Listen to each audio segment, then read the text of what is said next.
Pourquoi est-ce que la motivation disparaît aussi vite qu'elle arrive, alors que les distractions, elles, ne nous lâchent jamais? On a tous connu ça, ce pic d'énergie le lundi matin prêt à conquérir le monde, et puis, plus rien le mercredi. Pendant ce temps, les notifications, les emails, les vidéos sans fin, eux, sont toujours là, à nous voler notre attention. On pense que le problème, c'est le manque de motivation. Mais si je vous disais que la motivation n'est pas la solution, mais une partie du problème? Le vrai secret, ce n'est pas de trouver plus de motivation. C'est de comprendre que la motivation est une émotion, alors que le mindset, lui, c'est une identité. Et c'est ça qui change tout.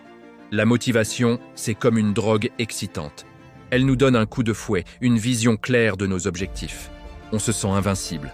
On achète des livres, on s'inscrit à la salle de sport, on lance ce projet qu'on repousse depuis des mois. On est plein d'enthousiasme, on en parle à tout le monde. On se sent bien, on se sent productif. Mais que se passe-t-il quand cette émotion s'estompe? Quand l'euphorie du début laisse place à la routine, à la fatigue, à l'ennui?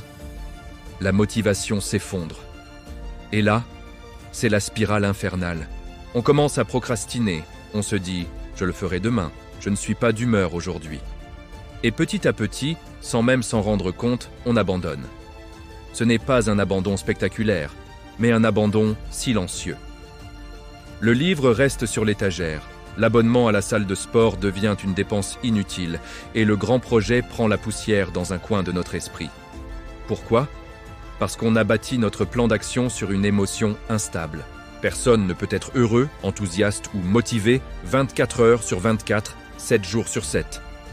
Se reposer sur la motivation pour atteindre des objectifs à long terme, c'est comme vouloir construire une maison sur du sable mouvant. Tôt ou tard, tout s'écroule. Et pendant que notre motivation joue aux montagnes russes, il y a une force qui, elle, ne faiblit jamais. La distraction. Notre monde moderne est une machine à distraire. Chaque notification, chaque like, chaque story est conçu pour déclencher une petite décharge de dopamine dans notre cerveau. C'est une récompense immédiate, facile, addictive. On pense faire une petite pause de 5 minutes sur les réseaux sociaux et 1 heure plus tard, on y est encore, sans même savoir comment on est arrivé là. Ce n'est pas un hasard. C'est le résultat d'une ingénierie de l'attention conçue pour nous garder captifs. On est devenus des experts du multitâche, ou du moins, on croit l'être. On répond à un email tout en écoutant un podcast, en surveillant nos notifications et en pensant à notre liste de courses. Mais en réalité, notre cerveau ne fait pas plusieurs choses à la fois. Il bascule frénétiquement d'une tâche à l'autre en perdant du temps et de l'énergie à chaque changement. Le résultat ? Une fatigue mentale constante, un sentiment d'être débordé et une productivité en chute libre. Ce n'est pas votre manque de temps qui est le problème, c'est votre manque de focus. Votre attention est la ressource la plus précieuse que vous ayez, et vous la laissez se faire piller en permanence. Alors, comment sortir de ce chaos? Comment reprendre le contrôle? Il existe une philosophie japonaise incroyablement simple et puissante qui est l'antidote parfait à notre monde hyper connecté. Ça s'appelle Ichigo Zamaï. Ça ne vient pas d'un texte ancien ou d'un maître zen légendaire, mais d'une culture qui valorise profondément la concentration et la présence. Ichigo signifie une chose, et Zamaï est un état d'immersion totale, de concentration profonde. L'idée est d'une clarté redoutable, un instant, une tâche, une attention totale. C'est l'opposé absolu du multitâche. Quand vous pratiquez l'Ichigo Zamaï, vous choisissez une seule et unique chose à faire, et vous vous y consacrez entièrement, corps et esprit. Toutes les autres pensées, toutes les autres sollicitations, toutes les autres distractions sont mises de côté. Si vous écrivez un rapport, vous n'écrivez que le rapport. Votre téléphone est en mode avion, les onglets inutiles de votre navigateur sont fermés, les notifications sont désactivées. Vous êtes seul avec votre tâche. Si vous lisez un livre, vous ne faites que lire. Vous ne pensez pas à vos emails, vous ne regardez pas la télévision en même temps. Vous êtes immergé dans l'histoire. C'est un acte de rébellion silencieux contre la tyrannie de l'immédiat. C'est choisir la profondeur plutôt que la superficialité, la qualité plutôt que la quantité. Et c'est là qu'on revient à notre point de départ. La motivation est une émotion.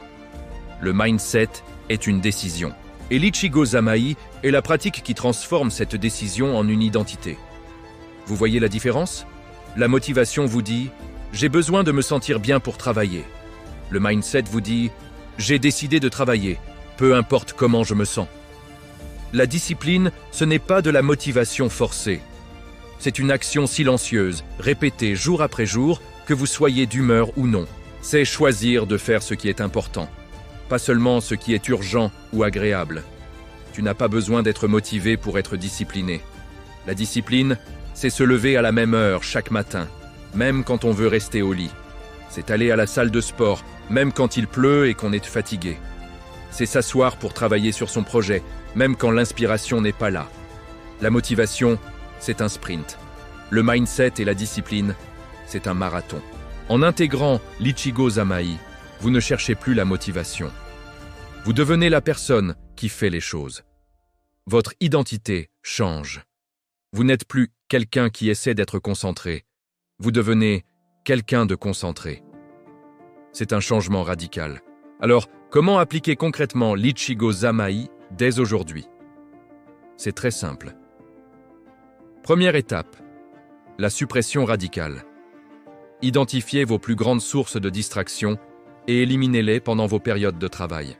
Le plus souvent, c'est le téléphone. Mettez-le dans une autre pièce, en mode avion, ou utilisez une application qui bloque les notifications. Deuxième étape, le bloc de focus unique. Définissez une période de temps entre 25 et 45 minutes où vous vous consacrerez à une seule et unique tâche. Pas deux, pas trois, une seule. Réglez un minuteur et engagez-vous à ne faire que ça jusqu'à ce qu'il sonne. Troisième étape, le rituel. Faites-en une habitude quotidienne. Que ce soit la première chose le matin ou juste après le déjeuner, créez un rituel de focus. Votre cerveau s'habituera à ce signal et entrera plus facilement en mode concentration. En faisant ça, vous ne construisez pas seulement une habitude, vous forgez une nouvelle identité. Vous devenez la personne qui finit ce qu'elle commence. En conclusion, arrêtez de courir après la motivation. C'est une course perdue d'avance. Embrassez plutôt le mindset de la discipline et la pratique de l'Ichigo Zamaï. Dans un monde de plus en plus bruyant et chaotique, la capacité à se concentrer sur une seule chose est devenue un super pouvoir. Le monde bruyant échoue, le silence gagne. Si cette idée résonne en vous, laissez un like pour soutenir la chaîne et abonnez-vous pour ne pas manquer les prochaines vidéos. Et dans les commentaires, écrivez le mot « focus » pour marquer votre engagement à reprendre le contrôle de votre attention. Merci d'avoir regardé et à très bientôt.